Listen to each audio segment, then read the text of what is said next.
set up here.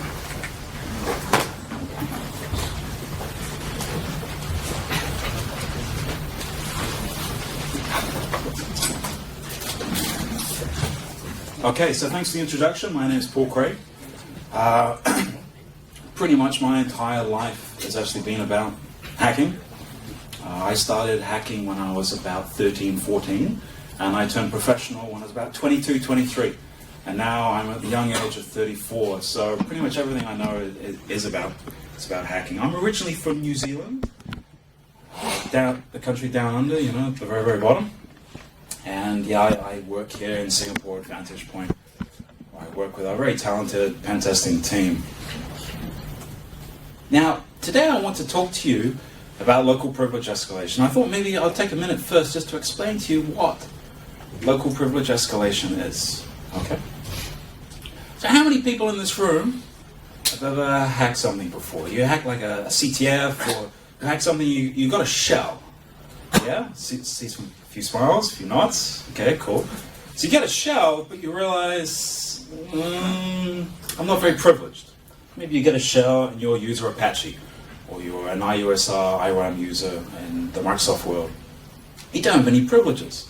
So if you don't have any privileges, you can't really steal the gold, the money, because you need to be root, you need to be system. So very often, when you manage to get a shell and you manage to hack something, this is just the beginning. Because now you need to further hack the system through a local privilege escalation attack in order to get the gold, get what you really want. So it kind of looks like this. You hack the box, we're sitting, ring 3, in application space at a really low privileged user. You might find that your parent process is privileged, but the process you're in is pretty much always a low priv user. Now, the first thing people think about when we talk about privilege escalation is, I'll just go download an exploit. So you go to exploit.db, you search for the version of your kernel, you say, okay, I'm going to do a ring 0 kernel exploit, and then I'm going to just get root through the kernel. It's nice and easy. I'm not going to talk about this today, because it's really self-explanatory. You go to a website, you search, and as you can see, I mean, PrivS vulnerabilities, 269. You pick one you think works, at least on the Linux land, compile it, you run it, woohoo, you root. That's too easy. I'm not going to talk about this. What I'm going to talk to you about is control. Very specific control. So controlling the box that you now have some access in order to influence a privileged process or a privileged file, or sort of detour privilege functionality and make that do something that you want it to do. Okay? Now, very often, let's say you hack that web application and you got your shell, you might be actually sitting in a place where you don't have an interactive command shell on the server. You might have really limited access. You might be going through PHP. You might have, you're not on the box. You're not sitting directly on the server. So you've got to really work your way through little holes. You've got to worm your way through holes like the Swiss cheese here. It's just like that. But we're looking for very specific attacks on a host. So let's start easy. Let's look at all of the objects on common operating systems which can have access controls. Because really we're talking about exploiting access controls. Now, in the Linux, Unix, and OS X world, this is really straightforward, because everything has a file system representation, right? And that has a Unix permissions bitmask. So we can see from the permissions bitmask whether the user, the group, or everyone has read, write, or execute. In Windows, it's a little more complicated, but the same principle applies. Now in Windows, everything can have a discretionary access control. Absolutely everything. From a process thread, to file mappings, to registry keys, services, jobs, files, pipes. Absolutely everything can have an access control. So what I see immediately here is that we've got quite a difference between Unix and Windows.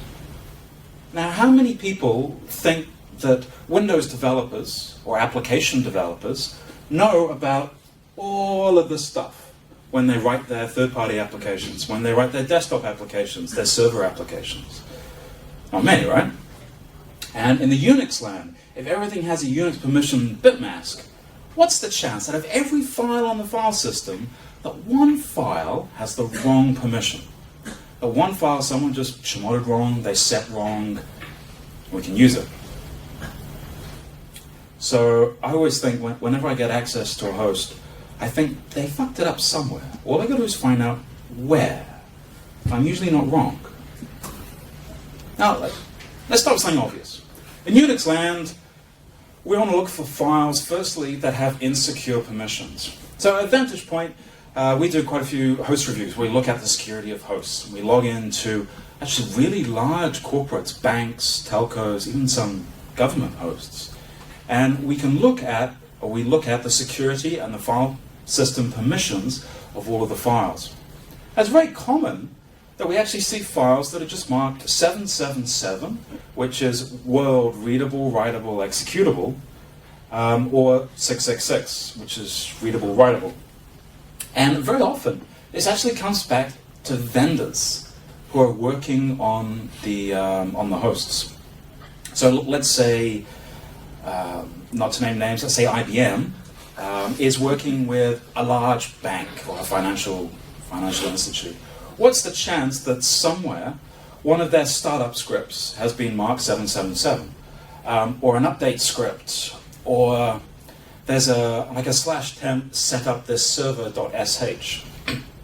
This stuff is actually not uncommon. I mean, this is basic 101, that this isn't even remotely difficult. So if we find something which has an insecure permission, what we have to do is edit it. We edit the script, and we say, okay, when you run this, now I want you to mark bash as SUID, or I want you to add me to sudoers, or I want you to add a new user, or we just insert extra commands into the script, and then either we wait for the vendor to run it, we wait for the system to reboot, and all of a sudden access happens. This is the easiest form of local privilege escalation. Now what about SUID files and sudoers? So for those of you who don't know, in the Unix world, when a file is marked SUID, basically means that it'll be ran with root privileges. So as a non-root user, you can run a binary as root. This usually seems like a really good idea until, well, it's good for the sense that people don't have to have root and can execute commands. But there are quite a few security considerations with this. So let's say we had a file which, so we have a file that takes in XML files, and then reads them, parses them, and does something with it. Okay, so it takes an XML file, and for some reason it needs to be SUID'd. So they marked it SUID. Well, what happens when we say, okay, XML parser file, I want you to read in etc shadow? Well, we're root, because we're in the process, so we can read etc shadow. Now, of course, the app is no XML in etc shadow, so maybe the app just produces an error. It says, oh, I can't parse etc shadow contents line 1 root, and then root's password. So an SUID binary can disclose a file for us. What about something that has a command line argument to run another command, such as --run, --exec? A common one used to be nmap. You guys know nmap, right? Tool nmap for port scanning. So in order to do a syn scan or a fin scan, you need to be root. So it's pretty common that sysadmins will mark nmap as SUID. Only if you run nmap with -interactive and just type / or bang sh, you get a root shell instantly through nmap because it's marked SUID. They since fixed this. The interactive has been removed, but one of my colleagues found a very nice trick of using the nmap scripting engine to do essentially the same sort of thing, how you can then use nmap to run a command through an SUID binary. Now, even some crazy situations here, if you look at awk, let's say for some reason awk was marked SUID, we can spawn a reverse shell through awk with this command. This is a reverse root shell through awk as root. Now what about the situation where we can write in someone's home directory? Let's say just the permissions are wrong for a user's home directory, or a user's home directory has been set to the wrong path, the wrong location. What we can do here is that we can just drop an rhost file in the directory, we do rexec, or we can drop a .ssh authorized keys file. We write that file into the user's directory, and then instantly SSH in as that user. We can write the key. So we write the key that we want to auth with, and then auth to the server, bang, with that user. Now, you can get a little more creative with this when you combine this with other services. So you think about Samba, or FTP, or even a web app, which might have, say, a directory traversal vulnerability. So a directory traversal vulnerability in a web app, where we can write a file into the web user's home directory, which is an SSH authorized keys file, and then instantly, hey, we're in again. So there's actually quite a few avenues usually on a system how you can write a file. It's just finding the right place to write a file. We can also look at just modifying a login script. So next time a user logs in, assuming we can overwrite or write files, we can change their .bash profile, change their bash login, and then next time they log in, they're going to run our commands, they're going to run our code. Now, reading files. It always surprises me just how much crap is on servers. Seriously, when you compromise a server and you log in, you'll see, okay, there's 2 or 3 backups of a database. There are config files from last week, last month, last year. There might even be disk images of the entire server kept on the server. And very often these files are actually either world readable or just accessible. So my favorite files to grab when I compromise this server is I go for config files. I'm really big on this. I scan the entire server and I try and find things like web.config, httpd.conf. I find MySQL configurations, Oracle configurations, anything I can to get credentials to another service. Okay, so I've got a little on my find statement here, basically to find every .conf file in the file system that contains the word password and show me the file. What we can do is something like this. So let's say we manage to compromise a web server. And on the web server, we get an arbitrary file upload. We use the file upload to get a shell. Then from the shell, we read a config file that's stored somewhere else, and we get the database username and password, because the web server needs to connect to the database server. So then we can use the web server to connect to that database server, and then try and execute commands through the database server as the database user. So we can privesc from maybe user Apache, now we're user Oracle, or maybe DBA, or a more interesting user. And then we repeat the process. So if I manage to get shell through the database, what files can I read? Can I read an interesting config file? Can I write an interesting config file? It's the same rinse, repeat cycle. That we then, from all access points, we try and get more access, more access, more access, until eventually you usually get root. Now, command line arguments. This is really overlooked. There's a really subtle, minor little trick on Unix systems. That when you run a command with a command line argument, that command line argument is visible to all users of the system. All right, so our low-proof user can actually see what commands sysadmin is running. So let's say sysadmin logs on the box and he wants to know, okay, why is the MySQL database down? So he runs MySQL-h localhost -u root and then the password, and he connects and he goes to the database. That's logged. That's visible. Now there's a very cool tool I use for this called Snoopy. What Snoopy does is, as a non-privileged user, you can record all files that were executed and their command line arguments. So we just log them. So we compromise the box, we start logging. We log all of the files that get ran. And then maybe a week, 2 weeks, you come back. Oh look, someone logged into the database, someone did this, someone did that. We can see commands people run. Now of course these are also logged in your .bash history file. But typically, or by default, this file won't be readable to you unless someone's really screwed things up, which is also very possible.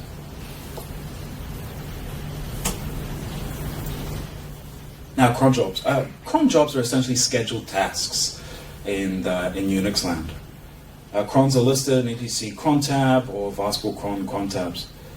So we can look at insecure permissions on scripts that are called by cron. So in this case, backup tool. If backup tool can be modified, if the permissions on this allow us to modify this file, we can modify it. Or we can look at any other tools that backup tool might run. So we can try and privilege escalate through a cron also. And then we have environmental issues. So you saw in this cron example here, we run backup tool. And just before we run backup tool, we define the path. So can anyone tell me, where is backup tool? Is backup tool an opt vendor bin backup tool? Is backup tool an opt backup bin backup tool? USR sbin backup tool? Or sbin backup tool or bin backup tool? So there's multiple locations backup tool could be located, right? Now, in this case, if we do backtick which backup tool, we actually find that backup tool is located in opt backup bin backup tool, which is the second argument, opt backup bin, right? So the first place cron will try and look to run backup tool is opt vendor bin. So if we drop, I don't know, evil tool in opt vendor bin and call it backup tool, cron will run that before it runs the real backup tool, and here we go root again. This stuff's not very hard, but you can see the trick, right? You can see the worming sort of approach to everything. Then, of course, you get the really bad sysadmins, the people that have dot in their path. So they say path equal dot. Dot is, of course, the current directory of where we currently are. In this case, what we do is we take the file, or we take our evil shell, our evil tool, we call it ls, and we copy into every directory. So if you go into a directory and type ls, your path equals dot, which is the current directory, so it will run the binary ls, not out of bin, but out of the current directory. Bang, we got shell again. Nice and simple, but we get shell again. Or we just have really terribly designed software. So this is an interesting exploit that came out recently. It's actually for security software, by the way. Yep. There's a phrase in New Zealand that electricians have the worst electricity and plumbers usually don't have water. Security people write terrible software. So if the file temp update exists, run it as root. This is for check rootkit, a local or a tool that would check for a rootkit on your local system, which can be turned into essentially a rootkit. Now, symbolic links and hard links. A symlink is kind of like a shortcut. It's a file which points to another file or a directory. And a hard link is slightly different to a symlink in the sense that it directly points to an inode on the file system for where that file resides. So it doesn't link to another file, it links straight to an inode. Now, any user can create a symlink to any other file, even if the target file is, say, world not readable, user not readable, group not readable. I can still make a symlink to it. I say, hey, the file's over here. Now this creates a lot of really interesting exploitable conditions because, as we'll see, firstly, let's say you're playing with a virtual host. So you compromise a virtual host. It's a web virtual host. And on the virtual host, you can't really browse the rest of the server. You're just stuck in your little jail, in your little virtual environment. What you can do, though, is run PHP code. All right? So you upload PHP, and the PHP says, hey, I'm going to symlink / to /symroot. And then you go to symroot, and instantly you're browsing the entire server. You see, in this example, we have backup SQL in the root of the server. So now, okay, I can browse the full file system. I go into the backup SQL. I get that .SQL file. I get the password to the database server. I log in as database. From the database, I then try and, you see how this goes, right? Now, Samba and CIFS also have had the same bug. So you can have a share on a network drive, and you create a shortcut on the network drive, or a symlink on the network drive, to / on the server. And then you follow the symlink, and the server will take you to / totally out of the root that you should be in. So you can now browse the entire server through Samba or SIPs. Now, I found an interesting vulnerability, or a nice example of this, in SendMail. SendMail 8.8.4, and you'll see just how simple this is. So if you create a hard link, so ln etc password to var temp dead.letter. Now, dead.letter is a special file for SendMail. What SendMail does is when you try and send mail to a mailbox that doesn't exist, it drops it in the dead letter file. Okay? Only SendMail doesn't check to see, is this file actually a real file, or is it a hard link to another file? It does actually check to see if it's a symlink, but not if it's a hard link. So by creating a hard link to etc password, which is actually resolves at var temp dead letter, we create a link to the password file from the dead letter file. We then connect to ourselves. We do netcat to localhost port 25. We say, hello localhost, I have mail from some user that doesn't exist, and I want to deliver it to some user that doesn't exist. The server says, okay. Say data, and then we just insert what we want etc password to now be. So in this case, we say root, : 0, : owned. We could overwrite any file owned as root by using SendMail, and SendMail will write the contents of our mail message, follow the hard link, and write it into etc password. And then we can connect to the server. Through SendMail, we can get local profess, get shell, get root. Now, Microsoft, Windows Land. So the first thing you notice about exploiting Microsoft servers is that the approach, the Linux approach of just download an exploit from exploitdb and compile it, doesn't work. This really doesn't work on Windows. And the reason it doesn't work is that Microsoft is patch crazy. Right? They went from patch Tuesdays to pretty much patch weekly or patch fortnightly. So this is a list of all of the recent Windows kernel exploits. There's still a hell of a lot of them. But instantly you'll see, okay, they're all patched. All of your exploit windows, all of your easy tricks, easy avenues, yeah, they're not going to work. You will still get lucky with proprietary software, third-party software. So an example of like a VMware workstation or any tool which has a kernel driver which isn't regularly updated, which isn't maintained by Microsoft, you can still exploit through that avenue. Generally speaking, the Windows kernel is harder to exploit. But that's not a problem, because Windows developers are absolutely crap. They really are terrible. Now, what I did when I was writing this presentation was I actually did a privesc on my laptop. I hacked myself in order to prove my point. So what I did firstly, I wanted to see what files on my file system, my computer, allow everyone full access to overwrite. So everyone can read, write, execute. Everyone has full access. So I ran a tool from sysinternals called access check. Run it for the command line. So access check, everyone, -eq, ws, // And what I found is that this software, NUS, which is like a video conversion software that I downloaded something, installs itself so everyone can override every DLL, every file, everything. It specifically marks every file as world readable, world writable. Now, obviously, this is really easy to hack, really easy to compromise, right? You guys can see the trick, because you just overwrite that DLL, and wow, you could go from nobody to use a poll on my laptop in absolute seconds. Now, on a side note, having reviewed quite a lot of thick clients and desktop applications, I can say that software developers really don't know about this stuff. I mean, they're taught about web security, they're taught about things like memory corruption, stack, heap canaries, but they're not taught about file system permissions. When we deploy an application, what does this actually mean? This is an exploit I found quite recently from UBIsoft, Uplay. The Uplay binary is installed with world readable, writable permissions. So if you use UBIsoft's Steam equivalent, hey, you're now vulnerable to a local privilege escalation. All I have to do is overwrite the executable file, bang, I can own you. Next time you try and play your game, you run my binary instead. And this is UBIsoft. This is a really mature software company. But it gets worse.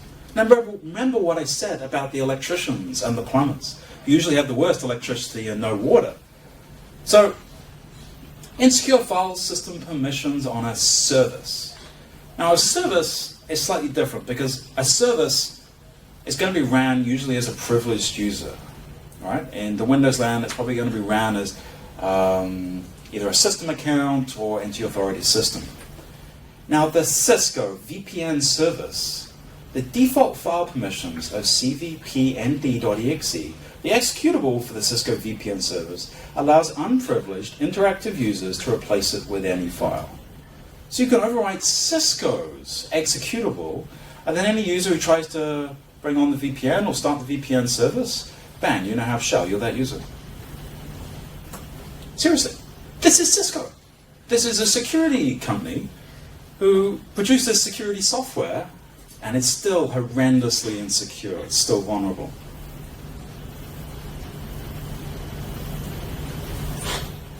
Of course, there are so many ways that developers can really screw this up.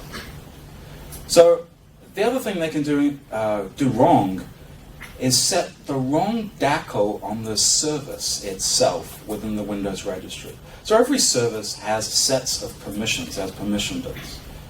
These permissions can be things like, hey, you're allowed to change or reconfigure the service.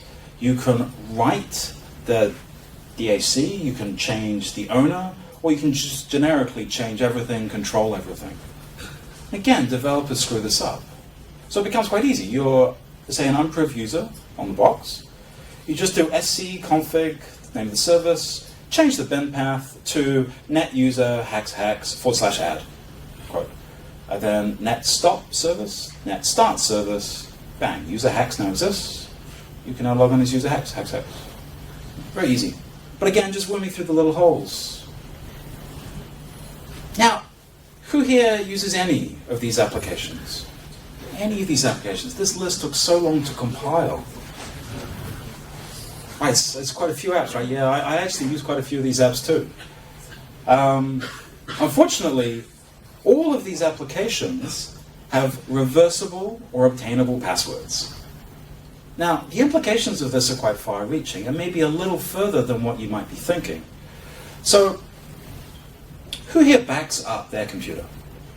Who here backs up their computer? Oh, of course. Oh, we're all responsible adults. You have at least 2 backups of everything just in case something happens. Shit hits the fan. However, if I can access your backups or your live copy over any of these applications, I can steal all of your cache passwords. I can steal everything when you log into Chrome and you say, hey, yes, I want you to remember this. That is actually cached on your computer. That is recoverable. It has to be recoverable because you use it, you recover it. Now, some of these applications, unfortunately, are a little less secure than others. So this is an example of Real VNC. It stores the remote password in the registry in a key that everyone can read, and it's encoded, well, sort of encrypted, badly. So you can download tools from the internet that will very quickly decode this and tell you the right password. So you go in as a normal user, you get to the registry, you find this key, you get the VNC password, you then connect to yourself over VNC, now bang, you're in the admin VNC session. Wow, it's so easy, practically giving me the password. Now, on the topic of registry keys. Now, sysinternals have another tool similar to Access Check called Access Enum. Now, Access Enum will allow you to scan the entire registry and look for registry keys which are word readable, word writable. So what I did again was I searched my laptop to find any registry keys that were word readable, word writable, and how we can manipulate this. And I was quite surprised, well, actually no, I really wasn't surprised, because again, the terrible DRM converter software that I've installed, Amosoft, word readable, everyone can modify and change everything. So then I started hacking myself, I started playing with this a little. So the first thing we see inside Amosoft, it has an app version, an exe path, like, wow, seriously? Jump type and then an installation jump page. So, I pass to you, the audience. How would you exploit me? What's the hack here? You're an unpriv user on my desktop. You manage to exploit me through something, but you're not user pool, you're not user admin, you don't have access. How would you exploit this? Come on, a little louder, a little louder. Change the exe path, okay. So we can change this one, right? Yeah, you change this one and you could run another binary. Maybe you change this to a UNC path. Maybe you change this to / remote host / and then your exe. Maybe you change this to HTTP : / Because don't forget, fopen, fread, these can take URLs in Windows. We also have the uninstallation jump page. So when I uninstall the product, it's going to, hey, here's this page, pop up this page. So you could change this. So, okay, when you uninstall the product, file : / and then my executable. I could have it do a remote UNC path again to run some Trojan or something I wanted you to run when you uninstall the product. You'd never know. It's such an easy, subtle way of hiding and detouring application functionality. Now, I'll let you on a little secret. I do quite a lot of work on ATMs. I review ATMs. Now, ATMs in particular, we have to look at local priv attacks. So, the bank I was working for is not in Singapore, just in the region in Southeast Asia.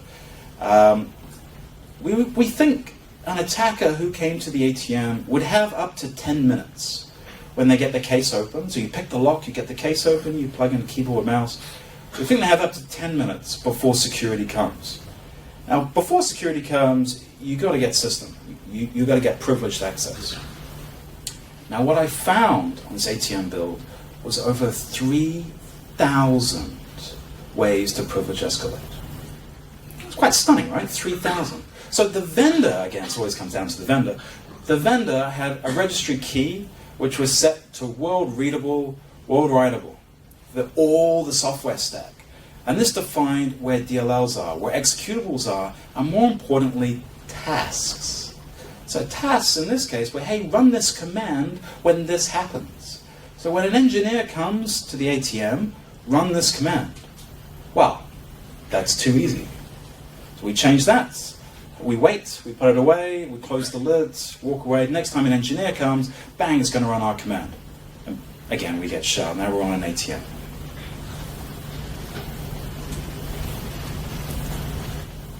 So something that's quite overlooked in local security and host security is orphans files. Everyone always forgets about the orphans.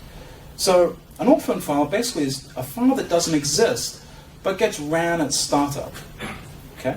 So the same thing can apply for a Unix system. You can have an SH script or a startup script that tries to run a file that maybe got deleted. But the second a file is deleted, you have a higher chance of being able to write a new file in its place. So in this example, the Dell system detect, whatever this is, has been deleted. Maybe the user said, I don't want this Dell vendor software, so they uninstalled it, but the uninstallation script didn't remove the startup key that's going to automatically run the binary every time the user logs in. So all we have to do is write a file in its place. We don't need the ability to overwrite the file because the file doesn't exist. Next time it starts, bang, we have code execution again, because it'll run our file, because it's an orphan file.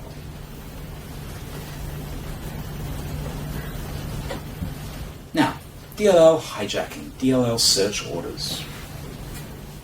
This has been quite a plaguing problem for Windows. This is similar to the path problem I showed you in the Unix land.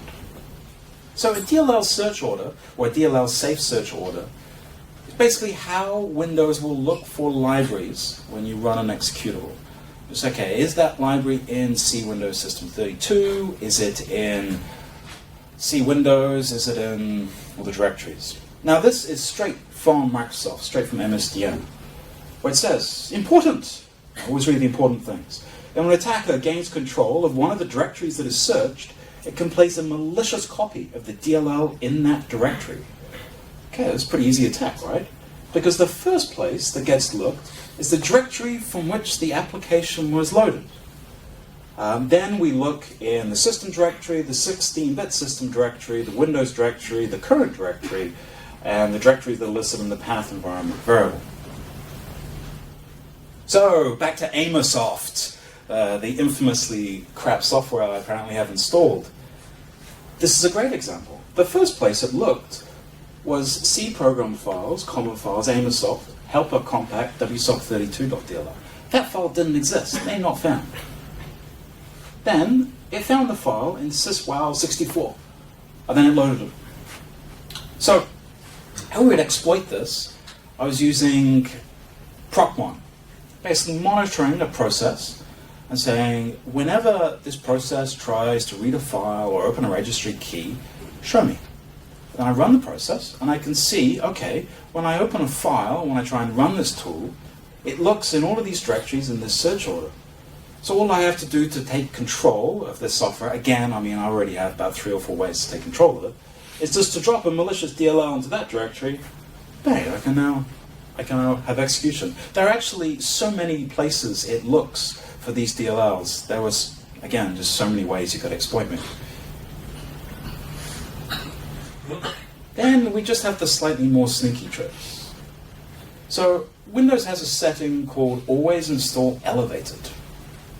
Now, what Always Install Elevated does is, well, as the name suggests, if you run something, particularly a .msi file, which is a Microsoft installer file, always run it as NT authority system, so the user can install. Now, why would someone have this set? Let me tell you.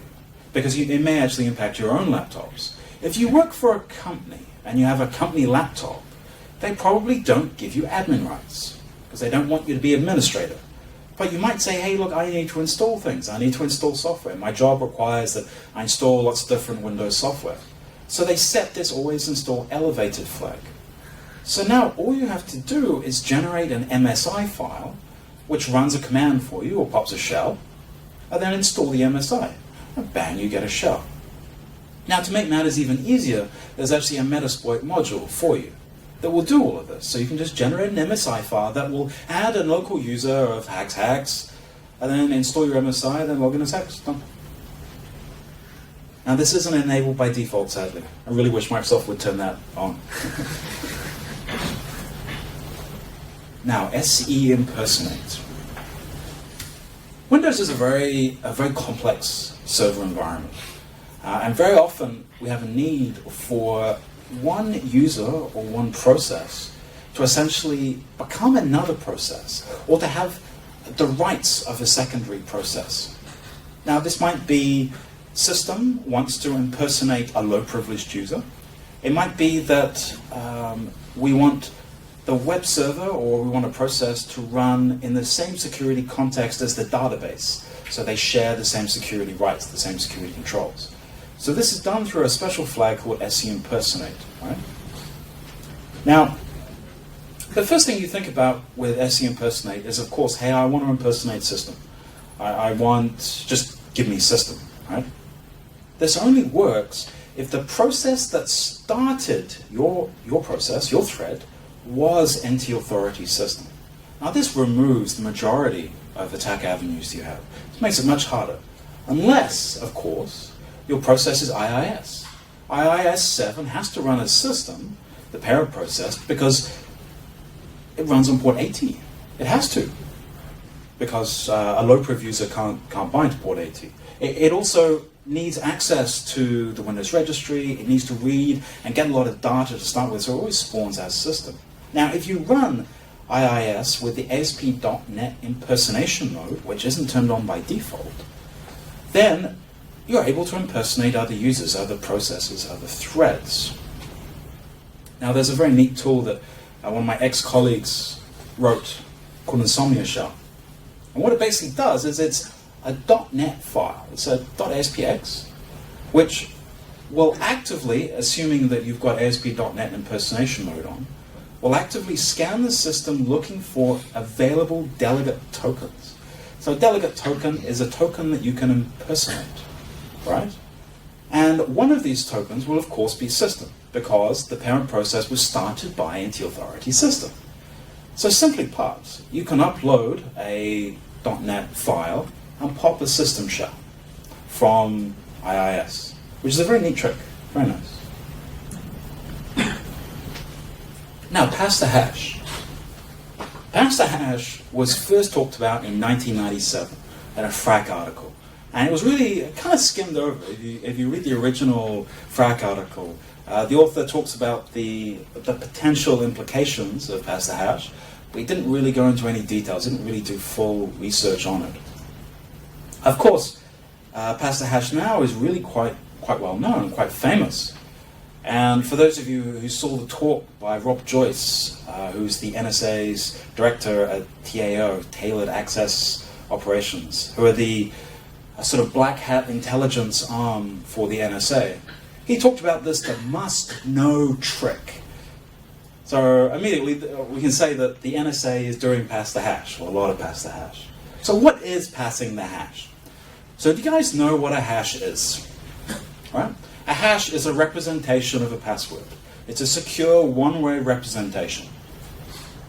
Now, pass the hash attack relies on not you being able to recover what the original password was, but by sending on the hash that someone sent to you, or you collected, to another target.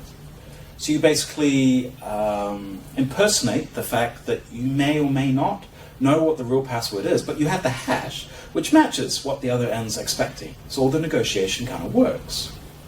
Now these hashes, for a pass the hash attack on Windows, are stored in LSASS, which is the Local Security Authority Subsystem Service, and they're valid for 10 hours. So the exploit's like this. Let's say you compromise a system. You manage to go from IUSR low priv user to a high priv user. So you become into authority system. Maybe you use Insomnia Shell or you use one of those tricks. And now your system, you say, I want the domain controller. I want all of the servers. I want absolutely everything in this network. What you do is look to see, has someone who has domain admin rights logged into the box that I've hacked, and then is their hash still cached somewhere in LSASS? Or has someone logged into this box who's authenticated to another remote server, and is their credentials cached in LSASS? So now this is really easy. This attack in 1997 would have been incredibly complicated, but now it's a tool. It's pretty much a dot slash, and it's called Mimikatz. It's written by a French guy, so unfortunately most of it is actually in French. But what it can do for you is just list out all of the available hashes that were recovered from LSASS, or it can find encryption keys within the local system memory, and then gather hashes from other places inside Windows memory, and then allow you to replay them. So you can see here on this particular box, user Ralph, and Fred have logged in. We don't have an LM hash for Ralph, but we have an NTLM hash, and we have both NTLM and LM hashes for Fred. So we can just replay these hashes around the network. We can send that hash to another server, bang, we're Fred, bang, we're Ralph. So that was actually my talk. In conclusion, I just want to say that there are actually many ways to perform local privilege escalation. This isn't a very hard or challenging field or something to get into, because as you saw, Cisco get it wrong. The crappy desktop software you run on your laptops, it's probably also going to be hackable. Developers and sysadmins that are writing and deploying software, they generally speaking just don't know what they're doing. I would really encourage all of you to start looking at your own devices. So scan your registry for world writable keys. Scan your file system for things which are writable. Look for local services which can be reconfigured or changed. Now, there's tools that will automate a lot of this for you. And there are so many 0 days. There are so many tricks. There are so many ways to worm your way out of that cheese and get more access. Yeah, and my email address is there if you want to contact me, or if you want to just ask me a question right now, feel free to. Are there any questions? Sure. Do you have to rely on flow-based exploits often?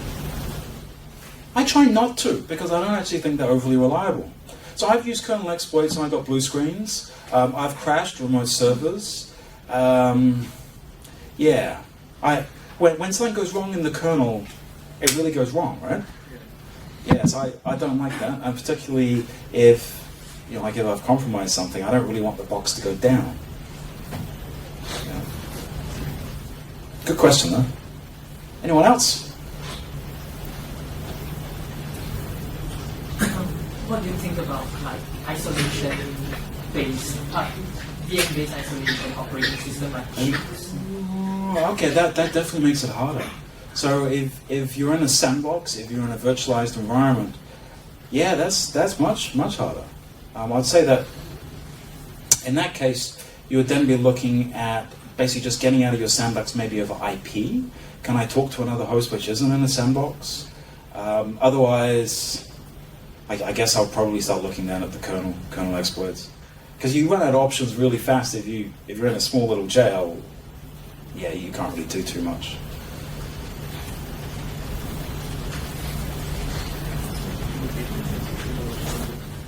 Okay, well, thank you so much for your time, guys.